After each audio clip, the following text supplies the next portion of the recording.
할렐루야. 하나님 말씀 보시겠습니다. 누가복음 18장 31절에서 34절까지의 말씀 보도록 하겠습니다. 우리 굉장히 오랜 시간을 누가복음 말씀을 봤는데요. 오늘 이제 누가복음 18장 마지막 장이 될 것 같습니다. 31절에서 34절까지의 말씀 우리 한 목소리로 같이 읽도록 하겠습니다. 시작. 예수께서 12제자를 데리시고 이르시되 보라 우리가 예루살렘으로 올라가니 선지자들을 통하여 기록된 모든 것이 인자에게 응하리라. 인자가 이방인들에게 넘겨져 희롱을 당하고 능력을 당하고 침뱉음을 당하겠으며 그들은 채찍질하고 그를 죽일 것이나 그는 3일 만에 살아나리라 하시되 제자들이 이것을 하나도 깨닫지 못하였으니 그 말씀이 감추었으므로 그들이 그 이르신 바를 알지 못하였더라. 아멘. 오늘 말씀의 제목 크게 한번 읽어보겠습니다. 시작. 아멘. 옆 사람과 인사할까요? 귀하십니다. 귀하십니다. 감사합니다. 베드로는 모든 것을 버리고 주를 따르라고 하는 예수님의 말씀에 근심을 하며 돌아가는 부자 간원을 보면서 자신 있게 예수님 보옵소서, 우리는 우리의 모든 것을 다 버리고 주를 따랐습니다 라고 보란듯이 말을 합니다. 그런데 베드로의 말에서 우리가 한 가지 발견할 수 있는 것은 베드로가 아직 버리지 못한 한 가지가 있다는 거예요. 그게 뭐냐면은 외적으로는 집도 버렸고 가족도 버렸고 직업도 버리고 모든 것을 다 버리고 예수님을 따른 것처럼 고백하지만 베드로는 자기 자신이라는 존재를 아직도 버리지 못했던 것입니다. 여러분 생각해 보세요. 주님을 위해서 모든 것을 다 버렸으면 예수님만 남아야 하는데 주님, 나는 주님을 위해서 모든 것을 다 버리고 주를 따랐습니다 라고 하며 여전히 자기의 이름과 자기의 자와 명예, 자랑, 의가 남아있는 것입니다. 그러니까 베드로도 부자 간원도 마찬가지로 여전히 나를 버리지 못하고 있는 거예요. 그래서 낙타라는 거예요. 우리 24절 25절입니다. 시작. 예수께서 그를 보시고 이르시되 재물이 있는 자는 하나님 나라에 들어가기가 얼마나 어려운지 낙타가 바늘귀로 들어가는 것이 부자가 하나님 나라에 들어가는 것보다 쉬우니라 하시니, 낙타는 자기라는 자아로 거대해지고 비대해진 우리를 말한다고 말씀드렸잖아요. 하나님 나라에 들어가기 위해서는 반드시 바늘구멍을 통과해야 하는데 낙타는 그 바늘구멍을 통과할 수가 없는 거예요. 왜냐하면 너무 거대해지고 비대해졌기 때문에 그렇습니다. 그런 낙타를 구원하시기 위하여 하나님 나라가 바늘귀를 통과하여 낙타에게 찾아오신 거예요. 그래서 낙타가 예수님 안에, 예수님이 낙타 안에 거하시며 연합이 된 것입니다. 낙타가 성령과 연합이 됨으로 영이 됐어요. 이 영을 성령이라고 이야기하고 푸뉴마, 바람이라고 이야기하죠. 바람은 바늘구멍을 통과할 수가 있어요. 그러니까 하나님이 우리를 영으로 만드셔서 하나님 나라에 들어가게 하시는 것, 그것을 거듭남이라고 말씀을 드렸습니다.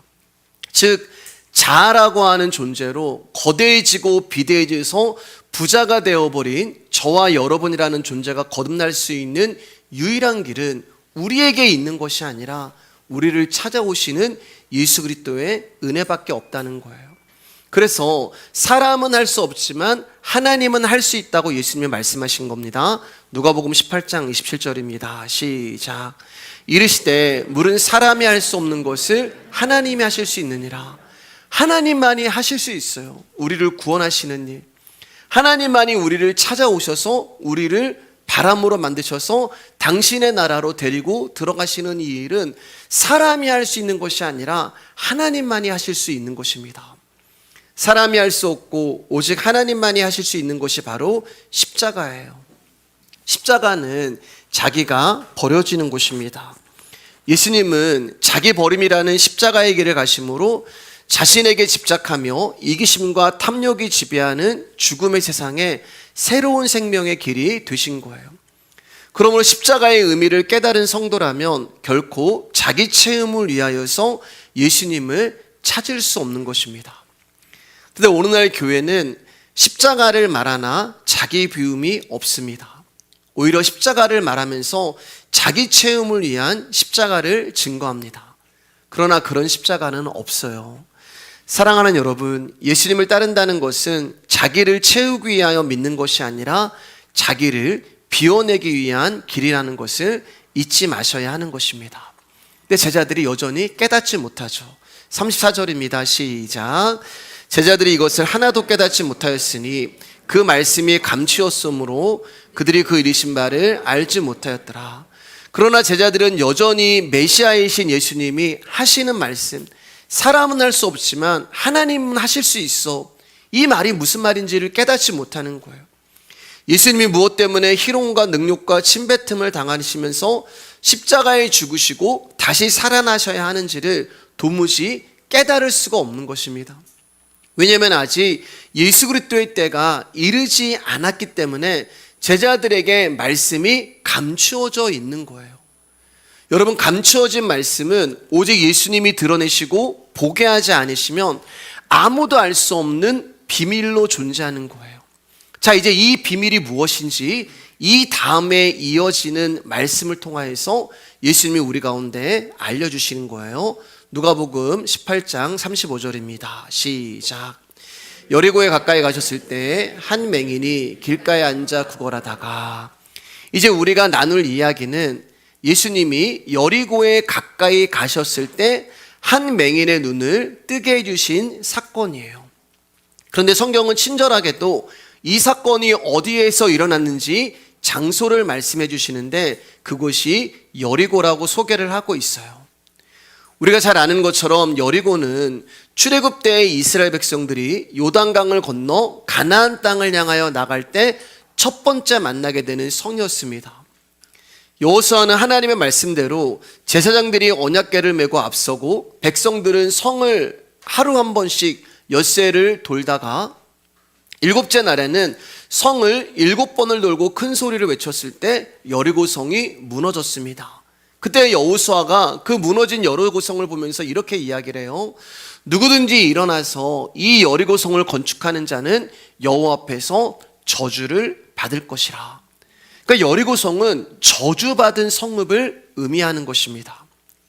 그리고 실제로 그 시대에 베델 사람 히엘이 여리고를 건축하였는데 그가 그 터를 쌓을 때 맏아들 아비람을 잃었고 그 성문을 세울 때는 막내 아들 수굽을 입는 사건이 일어납니다. 이처럼 여리고는 성경에서 저주받은 성으로 등장을 하고 있는 거예요. 그런데 그 저주받은 성으로 예수님이 찾아오셨다는 것입니다. 왜냐하면 그 저주받은 성에서 맹인이라는 존재는, 날 때부터 맹인이라는 말은 날 때부터 저주받은 존재란 말이에요. 그러니까 저주받은 성 안에 더 저주받은 맹인을 예수님이 찾아오신 거예요. 왜냐하면 그 맹인이 바로 하나님이 잃어버린 당신의 백성이기 때문에 그렇습니다. 하나님의 잃어버린 백성이 등장을 하는데 항상 그렇듯이 우리가 말씀 봐서 알잖아요. 사마리아라고 하는 저주받은 성에 문둥병이라고 하는 저주받은 백성, 여리고라고 하는 저주받은 성에 맹인이라고 하는 저주받은 백성이 바로 저와 여러분이고, 이 맹인이 바로 하나님이 잃어버린 당신의 백성이기 때문에 예수님이 그를 찾아오신 거예요. 앞을 보지 못하는 이 맹인은 오늘이 자신의 인생에서 가장 기억에 남을 특별한 날이 될 것이라는 것을 생각하지 못했을 것입니다. 이 사람은 늘 그랬던 것처럼 이날도 많은 사람이 자신 앞을 지나갔고, 이날도 늘 그랬던 것처럼 이 사람의 관심은 내 앞에 있는 깡통에 얼마나 많은 돈이 들어올까, 여기에만 관심이 있었던 사람이에요. 그냥 하루하루 살아갔던 그런 사람이었습니다. 그러니까 어떤 분이 자신을 찾아오기 전까지 이 맹인에겐 오늘은 다른 날과 다를 것이 없는 특별한 날이 아닌 그저 평범한 날이었습니다. 그렇게 다른 날과 마찬가지로 별 의미 없이 지나가는 하루인 줄 알았는데 전혀 예상하지 못했던 선물이 이 사람을 찾아왔어요. 그 선물이 바로 예수 그리스도십니다. 제가 왜 예수님을 선물이라고 표현하며 찾아왔다고 이야기하는 것은 바로 35절에 여리고에 예수님이 가까이 가셨을 때라고 성경에 말씀하시고 계시기 때문에 그래요. 여러분, 가까이 가셨다라는 말은 예수님이 가신 거예요. 이 사람이 온 게 아니란 말이에요. 가까이 가셨다는 말은 예수님이 이 사람을 찾아가신 것입니다. 그러니까 여러분, 우리가 예상하지도 않았고 준비하지도 않았는데 어떤 일이 내 인생 가운데 일어날 때가 있고 어떤 사람을 만날 때가 있단 말이에요. 그런데 그 현장이 바로 주님이 우리를 찾아오시는 현장이란 말입니다. 왜냐하면 우리는 모르는데 예수님이 우리를 왜 찾아오세요, 여러분? 이 사람은 그저 하루 빌어 하루 먹고 사는 게 전부였단 말입니다. 우리는 몰라요. 나에게 필요한 게 우리는 돈이라고 생각하고 나에게 필요한 게 양식이라고 생각해서 그것을 구하는 게 우리의 전부였는데 예수님은 아니에요. 너에게 필요한 것은 돈이 아니야. 너에게 필요한 것은 양식이 아니야. 그래서 이 사람에게 필요한 것을 예수님이 가지고 이 사람을 찾아오신 거예요. 여러분, 말씀을 보면 이 맹인이 먼저 예수님을 불러서 당신의 원한을 예수님이 들어준 것처럼 말씀을 얘기하고 있지만 아니에요. 항상 예수님이 먼저 오십니다. 우리가 가는 게 아니에요. 그분이 항상 우리를 찾아오십니다. 항상 늘 언제나 그분이 우리를 찾아오십니다. 36절에서 39절입니다. 시작. 무리가 지나감을 듣고 이 무슨 일이냐 물은데 그들이 나사렛 예수께서 지나가신다 하니 맹인이 외쳐 이르되 다윗의 자손 예수여 나를 불쌍히 여기소서 하거늘 앞서가는 자들이 그를 꾸짖어 잠잠하라 하되 그가 더욱 크게 소리질러 다윗의 자손이여 나를 불쌍히 여기소서 하는지라. 맹인은 자신의 앞을 지나가는 예수님을 향해서 주님 우리를 불쌍히 여겨주세요 라고 하며 예수님을 향해서 뭐라고 말씀하세요? 다윗의 자손이라고 고백을 해요. 여기서 주라는 말, 다윗의 자손이라는 말은 나의 왕, 나의 주인이라는 그런 뜻이 됩니다. 그리고 다윗의 자손이라는 말은 하나님이 보내실 참된 메시아라는 뜻을 가지고 있는 거예요.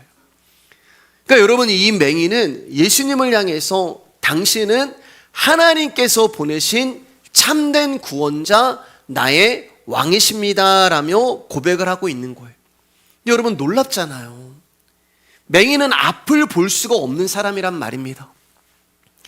앞을 볼 수 없는 사람이기 때문에 자기 앞에 지나가는 존재가 누구인지를 모르는데 이 맹인이 정확하게 예수님이 누구이신가를 고백하고 있다는 거예요. 자, 그러면 의문이 드는 거예요. 어떻게 알았을까?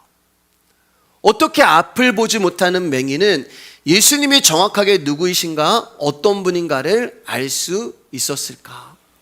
36절에서 37절을 잘 보시면 무리가 지나감을 듣고 이런 말이 나와요.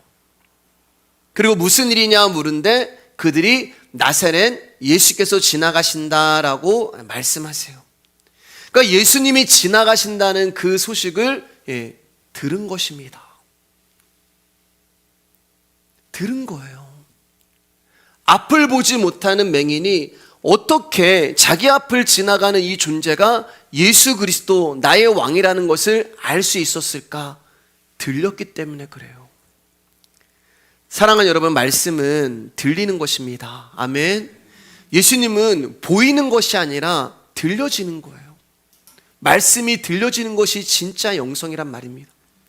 마태복음 6장 22절 23절입니다. 시작. 눈은 몸의 등불이니 그러므로 내 눈이 성하면 온몸이 밝을 것이요 눈이 나쁘면 온몸이 어두울 것이니 그러므로 내게 있는 빛이 어두우면 그 어두움이 얼마나 더하겠느냐. 여기 나오는 눈이라는 말은 정확한 뜻이 뭐라고 말씀드렸어요? 들음으로 본다. 이게 눈이라고 하는 단어 안에 숨겨져 있는 뜻이 되는 거예요. 그러니까 여기에 나오는 눈은 우리 얼굴에 있는 눈을 말하는 것이 아니라 우리의 마음을 말하는 거예요. 우리의 심령을 말하는 거예요. 그러니까 들음으로 본다는 것은 말씀을 내 심령이 듣는 것을 말씀하고 있는 것입니다. 근데 성경은 말씀을 듣는 것을 보는 것으로 이야기한단 말이에요. 말씀을 듣는데 눈으로 본다 이렇게 얘기하잖아요. 그러니까 지금 우리 가운데 여러분 여러 번 말씀드렸지만 두 가지 현상이 일어나고 있는 거예요. 지금 여러분들이 말씀을 들으면서 말씀이 보이는 일이 일어나고 있는 것입니다. 즉 말씀 안에 담겨있는 진리이신 생명을 들음으로 본다는 거예요. 그래서 맹인은 여러분 앞을 볼 수 없는 자란 말이에요. 잘 들어보세요 여러분. 맹인은 앞을 볼 수 없는데 마치 예수님이 눈앞에 있는 것처럼 다른 사람도 고백하지 못하는, 눈이 보이는 사람도 고백하지 못하는 예수 그리스도가 누구인가를 이 맹인이, 앞을 보지 못하는 맹인이 정확하게 고백을 하고 있단 말입니다. 마치 보는 것처럼. 들음으로 앞을 보지 못하는 맹인이 보는 거예요. 그러니까 하나님 나라에서 보면은 이 사람은 맹인이 아니에요. 자, 그러면 맹인은 누구일까? 하나님 말씀하시는 앞을 보지 못하는 맹인은 누구예요? 말씀이 들리지 않는 사람. 그래서 예수 그리스도를 볼 수 없는 사람들은 전부 다 맹인이라는 거예요. 요한복음 15장 7절입니다. 시작. 너희가 내 안에 거하고 내 말이 너희 안에 거하면 무엇이든지 원하는 대로 구하라. 그리하면 이루리라. 자, 말씀 잘 보세요. 내 말이 너희 안에 거하고 이렇게 얘기하잖아요. 그러면 밖에 거할 수도 있다는 말이에요. 지금 하나님의 말씀이 밖에 있을 수도 있고 안에 있을 수도 있다는 말이에요. 어떤 사람은 하나님의 말씀이 밖에 있을 수도 있고 어떤 사람은 하나님의 말씀이 안에 있을 수도 있다는 말이에요. 즉 우리 심령 안에 있는 말씀이 있고 우리 밖에 있는 말씀이 있다는 거예요. 그리스도의 말씀이 내 안에 있는 상태를 영이라고 이야기를 하고 그리스도의 말씀이 내 밖에 있는 상태를 육이라고 이야기를 합니다. 자, 그럼 부활은 무엇인가? 부활은 우리가 3월달 4월달에 부활절 지키는 거, 예수님이 다시 사셨습니다. 그게 부활이 아니에요 여러분. 성경이 말하는 진짜 부활은 밖에 있는 말씀이 우리 안으로 들어오는 것을 부활이라고 이야기를 해요. 그러면 왜 밖에 있는 부활이 우리 안으로 들어와요? 우리는 죄와 허물로 죽은 존재란 말이에요.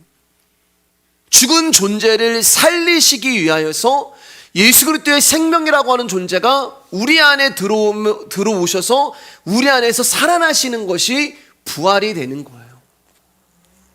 십자가 전에 예수님과 십자가 후에 예수님이 다른 거예요. 여러분, 내가 십자가가 무엇인가를 경험하지 못한 사람은 예수 그리스도는 항상 밖에 있는 예수님이 되는 것입니다. 여러분, 베드로가 언제 변했어요? 예수님의 십자가 사건 후에 변했잖아요. 우리가 볼 때는 십자가 전에 베드로나 십자가 후에 베드로나 동일하단 말이에요. 아니, 오히려 십자가 전에 베드로가 더 믿음 있는 것처럼 보여요.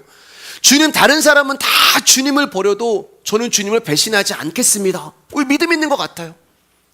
근데 십자가를 경험한 베드로는 죽어집니다.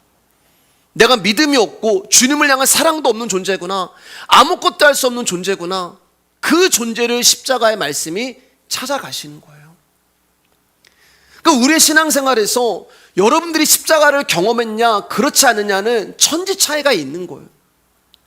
십자가 전에 예수님은 내 밖에 있는 예수님이에요. 그래서 내가 바라보는 예수님이에요. 내가 생각하는 예수님이고 내 앞에서 나와 대화하는 예수님이에요. 제자들이죠. 대화하는 예수님. 근데 예수 그리스도가 십자가에 죽으신 후에 예수 그리스도의 영이 제자들 안으로 들어가셨단 말입니다. 그런데 십자가 후에는 이제 내 밖에 있는 예수님이 아니라 내 앞에서 나와 대화하시는 예수님이 아니라 내 안에 들어오셔서 내 속에서 세미한 음성으로 말씀하시는 예수님이 되시는 거예요. 예레미야 31장 33절입니다. 크게 시작. 그러나 그날 후에 내가 이스라엘 집과 맺은 언약은 이러하니 곧 내가 나의 법을 그들의 속에 두며 그들의 마음에 기록하여 나는 그들의 하나님이 되고 그들은 내 백성이 될 것이라. 여호와의 말씀이니라. 여기 말씀하시잖아요. 그날 후에. 이 그날 후에가 십자가를 말하는 거예요. 구약에서 이미 말씀하고 계시는 거예요. 그날 후에, 내가 십자가 후에 하나님이 선택한 나의 백성들과 맺은 언약은 이러하니 뭐라고 말씀하세요? 내가 나의 법을 그들 속에, 우리의 심령에 두고 우리의 마음에 기록하여 나는 그들의 하나님이 되고 그들은 내 백성이 될 것이다 라고 말씀하고 계시는 거예요. 그러니까 십자가 후에, 십자가 전에는 말씀이 돌판에 있었는데 십자가 후에 그 말씀이 이제 내 심령에 들어와서 내 안에 새겨지기 시작한 거예요.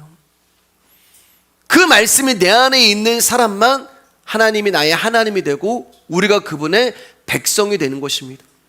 여러분, 아무리 가까워도 코와 코를 맞닿고 있다 하더라도 거리가 있는 거잖아요. 근데 내 안에 그분이 들어오시면 거리가 없어요. 왜냐하면 하나가 되기 때문에 그렇습니다. 또 주님이 이 거리를 없애시기 위해서 우리 안으로 찾아오신 것입니다. 그래서 어떤 일이 일어나요? 요한복음 6장 63절입니다. 시작. 살리는 것은 영이니 육은 무익하니라. 내가 너희에게 이른 말은 영이요 생명이라. 무익하다는 말은 죽음을 말씀하는 건데, 육은 죽이는 것이고 영은 살리는 것. 그래서 예수님이 우리를 살리시기 위해서 영으로 우리 안에 들어오셔서 우리 안에 살아나신 것이 부활이란 말이에요. 자, 그럼 이제 어떤 일이 일어나는가? 그 예수님의 영이, 그 예수님의 생명이 내 안에 계시면 어떤 일이 일어나는가? 예수님이 보는 것을 우리도 보게 되는 거예요. 왜냐하면 내 안에 계신 분이 보잖아요. 눈이 뭐라고요? 들음으로 본다. 근데 예수님은 말씀이기 때문에 뭐만 보여요? 말씀만 보이는 거예요. 여러분에게 어떻게 말씀이 들리냐? 그분이 내 안에 영으로 계시기 때문에 그분의 복음이 들리는 거예요. 지금 제자들도 깨닫지 못하는 그 말씀을, 사람들도 알지 못하는 그 말씀을, 예수님이 지나가지만 예수님이 누군지도 모르는 그 존재를 앞을 보지 못하는 맹인인 저와 여러분 안에 예수 그리스도의 영이 들어오심으로 말미암아 듣고 그 말씀이 들리니까 들음으로 보는 역사가 일어나는 그 이유는 그분의 영이 우리 안에서 우리를 살리시고 계시기 때문에 그렇습니다. 그래서 그분의 말씀이기 때문에 우리는 말씀만 들리는 거예요. 그 말씀이 믿어지는 거예요. 처녀가 잉태해서 아기를 낳았어. 우리 그게 믿어지는 거예요. 그 거짓말이잖아요. 여러분, 처녀가 어떻게 아기를 낳아요? 믿어지는 거예요. 바다가 갈라져가지고 200만 명이 넘는 사람들 그걸 건넜어. 그 거짓말이 우리는 믿어지는 거예요. 왜냐하면 그 말씀이 내 안에 있기 때문에 예수 그리스도의 말씀이 다 믿어지는 거예요. 그래서 우리가 지금 말씀을 듣는데 내 안에 계신 영으로 말미암아 그 말씀이 보이는 것입니다. 그래서 이 맹인이 예수님을 향하여서 당신은 하나님께서 보내신 참된 구원자이시며 다윗의 후손으로 오신 나의 왕이십니다라고 정확하게 고백을 하고 있는 것입니다. 그러니까 예수님을 향해서 다윗의 후손으로 오신 예수님, 당신은 나의 왕입니다라는 고백은 앞을 보지 못하는 육의 고백이 아니라 이미 그의 심령에 찾아오신 말씀이신 영의 고백이 되는 거예요. 자, 그런데 본문 39절에서 이 맹인이 예수님을 향하여 뭐라고 기도를 해요? 다윗의 자손이요, 나를 불쌍히 여겨주세요. 여러분, 성경에 가장 좋은 기도가 뭐라고 말씀드렸어요? 나를 불쌍히 여겨주세요. 불쌍히 여겨달라는 말은 무언가를 할 수 없는 자라는 거잖아요. 자신이 할 수 없은 것, 불능을 인정하는 것입니다. 그거 가지고 우리는 주님 앞에 나가는 거예요. 주님은 어떤 사람을 귀하게 보시나? 내가 할 수 없음을 인정하며 그것을 가지고 주님 앞에 나오는 자를 귀하게 보십니다. 여러분 기억나시죠? 바리새인은 자기의 행위, 자기의 공로, 업적을 가지고 나왔지만 세리는 가지고 나올 수 있는 게 없었어요. 딱 한 가지 가지고 나옵니다. 뭐요? 죄 가지고 나오잖아요. 주님, 저는 죄인입니다. 주님, 저를 불쌍히 여겨주세요. 40절 43절입니다. 시작. 예수께서 머물러 서서 명하여 데려오라 하셨더니 그가 가까이 오매 물어 이르시되 내가 무엇을 하여 주기를 원하느냐? 이르되 주여 보기를 원하나이다. 예수께서 그에게 이르시되 보라, 내 믿음이 너를 구원하였느니라 하시매 곧 보게 되어 하나님께 영광을 돌리며 예수를 따르니 백성이 다 이를 보고 하나님을 찬양하니라. 예수님은 맹인을 불러서 내가 너에게 뭐 하여 주기를 원하니? 그러자 맹인이 보기를 원합니다 라고 이야기를 해요. 근데 예수님은 뭐라고 말씀하시냐면 예수님의 이 맹인에게 내 믿음이 너를 구원하였다. 보기를 원합니다라고 하면은 이제 내 믿음이 너를 보게 하였다 이렇게 말씀하셔야 되는데 내 믿음이 너를 구원하였다 이렇게 말씀하세요. 네 믿음이 너의 눈을 뜨게 했다 이렇게 하셔야 되잖아요. 근데 예수님은 그렇게 말씀하지 않으시고 보기를 원합니다라고 하는 맹인에게 구원을 이야기합니다. 부자간원과 베드로는 내가 무엇을 하여야 영생을 얻을 수 있습니까? 이것을 생각하고 주님 앞에 나온 자들이에요. 즉 부자간원과 베드로는 자기의 행함과 연결하여 구원을 생각했던 자들이죠. 부자간원은 어려서부터 계명을 지켰고 제자들은 모든 것을 버리고 예수님을 따랐다고 자신 있게 말을 합니다. 그러니까 이들의 공통점은 둘 다 자기 부족을 보지 못하는 거예요. 자기 행함만 보이는 거예요. 그리고 그 행함을 자신들의 구원의 확실성으로 삼은 것입니다. 그러나 구원에 있어서 자기 행함을 바라보는 것은 큰 장애물이 되는 거예요. 왜냐하면 저와 여러분들이 자기 행함을 바라봄으로써 자신의 믿음의 길을 바르게 가고 있다는 착각에 빠지기 때문에 그렇습니다. 그 사람들이 맹인이란 말이에요. 맹인은 예수님을 부르며 나를 불쌍히 여겨주세요라고 외쳤어요. 누가 봐도 맹인은 불쌍한 사람입니다. 맹인에게 눈을 뜬다는 것은 절박한 문제를 가지고 나온 거예요. 하지만 앞을 볼 수 있는 사람들에게는 이 맹인의 문제는 절박함이 아니죠. 왜냐하면 나는 앞을 볼 수 있으니까. 관심 밖의 이야기가 되는 것입니다. 아니, 맹인의 외침이 오히려 지금 예수님의 가르침을 좀 받고 예수님의 말씀을 듣기를 원하는데 이 맹인의 외침이 오히려 방해거리가 되는 거예요. 그래서 조용히 해, 잠잠해 라고 맹인을 꾸짖는 것입니다. 보지 못하는 맹인에게는 봐야 한다는 것이 절박한 문제였지만 본나는 사람들에게는 관심 밖의 일이었고 절박한 문제가 될 수 없는 거예요. 여러분, 이게 오늘날 우리의 문제고 우리의 갈등이에요. 우리는 늘 생존이라는 문제에 절박합니다. 직장의 문제, 아이들 문제, 가정의 문제, 먹고 사는 문제, 그리고 인생을 좀 더 행복하게 살고 싶다는 절박함이 있어요. 구원에는 관심이 없어요. 하나님 나라에는 관심이 없어요. 영생에는 관심이 없어요. 이러한 우리에게 생명이라는 신앙의 본질적인 문제는 관심 받게 되는 것입니다. 그래서 잠잠하라고 얘기하는 거예요. 오늘도 말씀은 우리를 찾아오셔서 네가 예수 그리스도를 알아야 돼, 네가 예수님을 만나야 돼, 네 눈이 열려서 말씀이 들려야 돼라고 말씀을 우리 가운데 이야기하는데 우리는 뭐라고 얘기하냐면 잠잠해, 시끄러워, 듣기 싫어. 왜냐하면 예수 그리스도의 일이 우리의 관심 밖의 일이기 때문에 그렇습니다. 그러나 예수님으로부터 내 믿음이 너를 구원하였다는 선언을 들은 맹인은 무언가를 한 게 없어요. 여러분, 맹인이 뭘 했어요? 예수님 앞에 나올 때요. 그는 뭘 할 수 있는 존재가 아닙니다. 하고 싶어도 할 수 있는 사람이 아니에요. 그래서 예수님 앞에 자신을 불쌍히 여겨달라고 외치는 거예요. 이게 맹인이 할 수 있는 전부였단 말입니다. 보지 못하는 자기 처지를 불쌍하게 여기며 영생에 대하여 예수님, 내가 할 수 있는 것이 아무것도 없습니다라는 것을 인정하며 나오는 그 사람을 향하여 예수님이 믿음이 있다라고 얘기하는 거예요. 그러니까 여러분, 믿음은 예수님 제가 이것도 했습니다, 저것도 했습니다, 그런 게 아니란 말이에요. 믿음은 주님, 저는 할 수 있는 것이 아무것도 없습니다.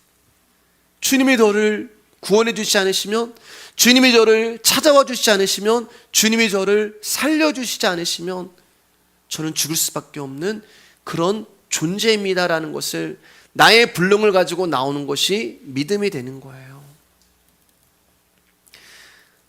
여러분, 언제 하나님이 여러분들을 불쌍히 여겨주실 것 같으세요?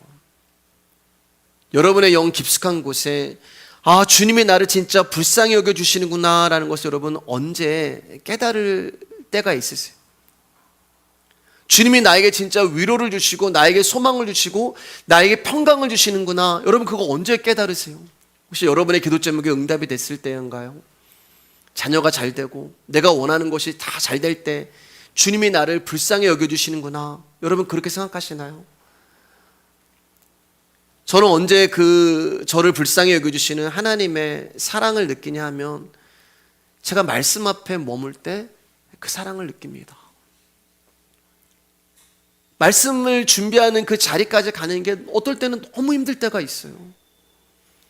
여러분, 제가 여러분과 다를 게 뭐가 있겠어요? 죄악 가운데, 나의 욕망 가운데 나라는 존재가 있다가 말씀 앞에 나올 때, 그래서 힘겹게 그 말씀을 피고 하나님 앞에 말씀을 묵상하며 주님, 저에게 말씀을 열어주세요라고 기도할 때, 여러분 그때 주님이 저를 긍휼히 여겨주시고 불쌍히 여겨주시는 것을 깨닫게 돼요. 왜요? 나 같은 자에게 말씀이 들리네? 나는 정말 누가 봐도 하나님이 사랑할 수 없는 그런 자인데, 목사가 될 자격도 없는 자인데 이런 나에게 하나님의 말씀을 열어주시네? 불쌍히 여겨주는 사람에게 하나님 말씀이 들려주신다고 약속하셨잖아요. 제 안에 때로는 환난이 있고 고난이 있고 불안함도 있고 걱정도 있고 염려도 있어요. 그런데 언제 이 폭풍과 같은 바람이 잠잠해지는가? 그분의 말씀이 들릴 때, 그분의 말씀이 깨달아질 때 세상과 나는 간 곳 없고 구속한 주만 보이는 것입니다. 그게 여러분을 불쌍히 여겨주시고 계신다는 증거가 되는 거예요. 그러니까 적어도 여러분 지금 예배 가운데 하나님의 말씀이 나에게 들려지고 믿어진다는 말은 여러분 하나님이 여러분들을 불쌍히 여기신다는 증거가 되는 것입니다. 내 안에 계신 주님은 나의 아픔 속에서 동참하시고 나의 슬픔 속에서도 나와 동행하시며 나의 어려움 속에서도 나를 잡아주시는 거예요. 여러분, 이 사람이 예수님을 만날 거라고 누가 생각을 했겠어요?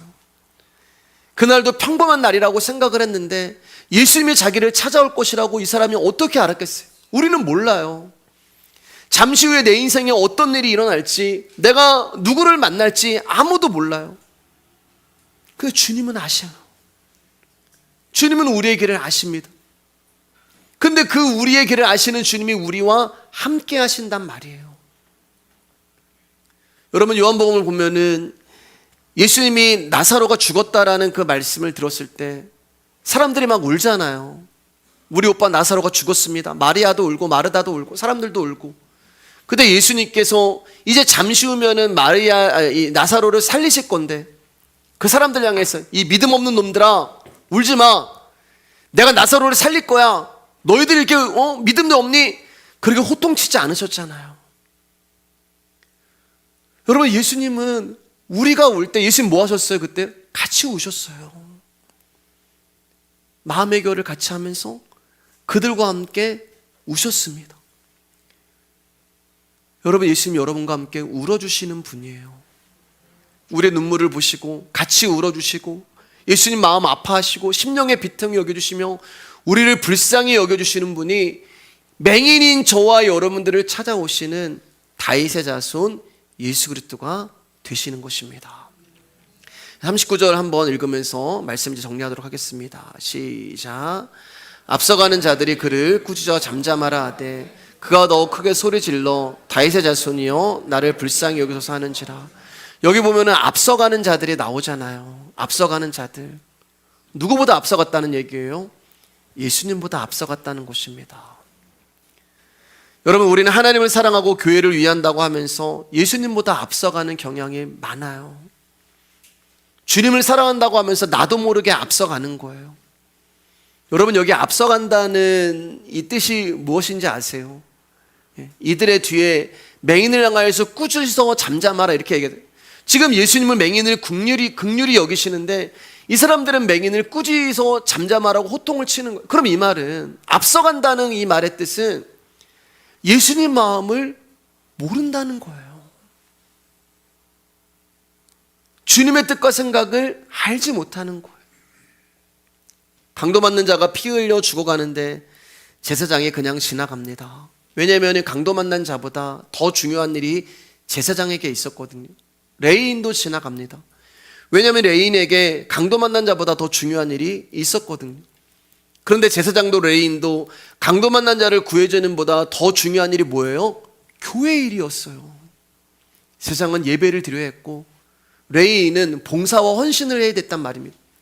그래서 교회 일을 하는 게 강도 만나 죽어가는 사람을 보살피는 것보다 더 급하고 귀한 일이었단 말이에요. 교회의 본체가 되시는 예수님의 마음은 이 강도 만난 자에게 있는데 우리가 그분의 마음을 알지 못하고 앞서가며 우리가 중요하게 여기고 있는 교회는 도대체 어떤 교회냐는 말이에요. 그래서 앞서가는 자들이, 예수님의 마음을 모르는 자들이 맹인을 향하여서 잠잠하라고 호통을 치는 것입니다. 왜 호통을 쳐요, 여러분? 주님의 마음은 맹인에게 있는데 자신들을 위대한 존재로 여기고 따르고 있는 예수님을 감히 천하고 저주받은 맹인이 소리 지르며 불러? 그게 못마땅한 거예요. 언짢은 거예요.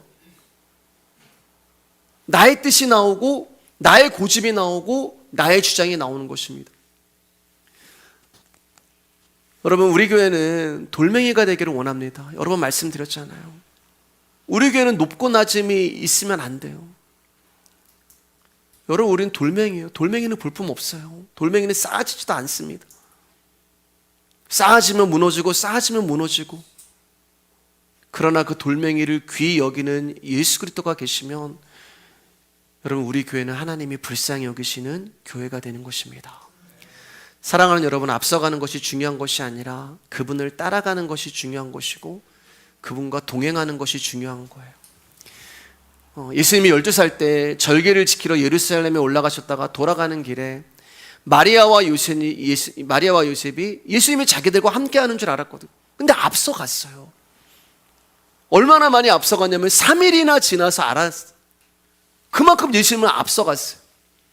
왜요? 그들의 목적지는 예수님에게 있는 것이 아니라 돌아갈 고향집에 있었기 때문에 그렇습니다. 그때 예수님이 회당에서 복음을 전하시고 말씀을 전하고 계시는데 자기들의 시선은 예수님의 말씀이 있는 것이 아니라 자기들의 목적지에 있었단 말이에요.